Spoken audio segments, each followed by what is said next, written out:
So you do have a wall, you can say to people, no photography in the exhibit, but take a picture over there by the wall. Good. Great. Thanks. Yeah. All right, Jean. Okay. Here, I'm going to... So I know you've all learned a lot about this show already, so I don't want to repeat like the themes and everything, but I would like to just take this chance to look more closely at the details of the exhibition that we weren't able to see in the photographs.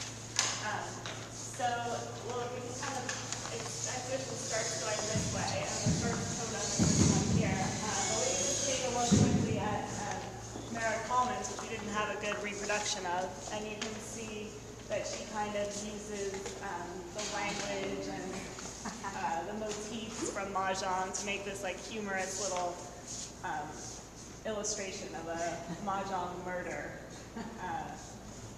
So yeah, she starts with the dots and the bam. Is that a bam? Yeah. And then just the kind of idea of dragon red, which is a color that's often used in Mahjong and kind of connotes this Chinese red is lucky. And then the Joker is murdered. and just to note that Jokers are one of the differences that you've probably learned between Chinese Mahjong and American Mahjong is that Chinese Mahjong doesn't have Jokers, so that's a unique aspect of American Mahjong. And I've also learned from kind of working on this show that a lot of different Asian countries actually have their own versions. So like there's a Filipino Mahjong and a Japanese Mahjong. So we can look over here at the first totem. And this totem really talks about the arrival of Mahjong into the United States. It's brought over by Joseph Babcock.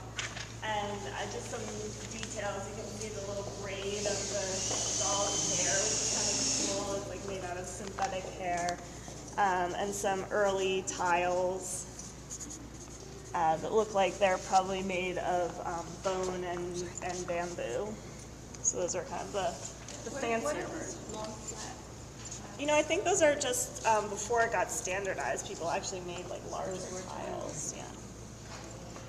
We have 8 Bakelite tiles coming. They should be here on Monday to use as props on your tours. I only have 8 of them, so keep track of them. They'll be in a Ziploc bag in the docent room. And then on this side, one of the things that's talked about in the introduction of Mahjong is that just anything imported from China or Japan at the time was really popular. It showed this kind of worldliness and sophistication. And one example of that was this department store, Vantine's, which was in New York. And there was a man, Ashley Abraham Vantine, who actually he was born in 1821.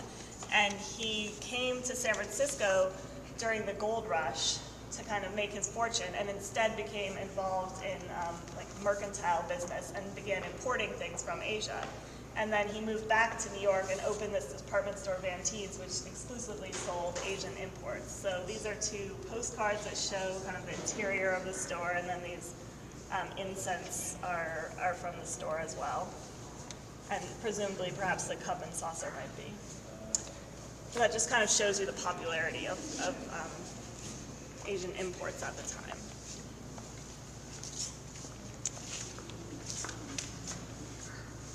And then if we look over here at this photo, so the photos were all enlarged and printed on canvas, so you can really see the details. It gives it kind of this matte quality.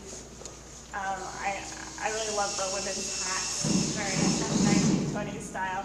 And you can see the Mahjong table itself has these little drawers.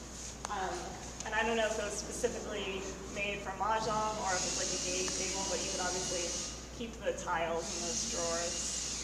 And these are, upper class women playing Mahjong. And then the second totem here is focused on the marketing of Mahjong.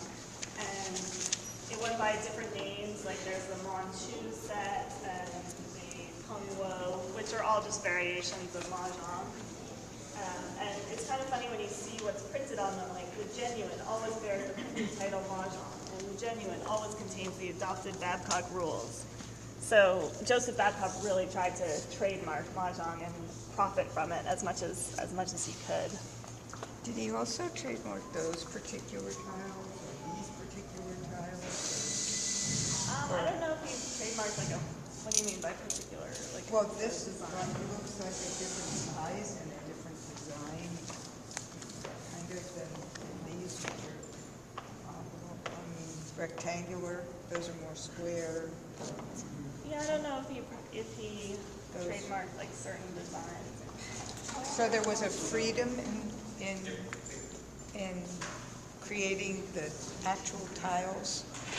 I think, yeah, different companies use different designs and different tiles, but then if you wanted to use the word mahjong spelled that way, and you had the official rule book, then you would have to use his patent.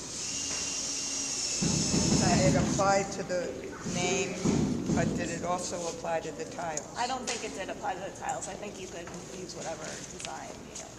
I can see if, I've given all my pencils away, but if someone jots that down, I can see if Annalise Hines knows more about that. I'll do it. Okay, thanks. Why are there cards in there? The cards, I think that was just another variation. Like you could play with cards instead of tiles. Oh, but those are just playing cards. Yeah. Some people still play the game with cards. I think it's part of the Chinese way of playing the game. With regular, With like a deck of cards. I have a deck of mahjong cards, but these are regular playing cards. My There's restaurant different- is a Chinese restaurant, and all of the Chinese people play with the tiles, but then they also have the cards. I think it's maybe Maybe like for scoring? Yeah, like it's maybe instead of like the And the rules of sticks? The sticks are for like betting. Sticks are for that.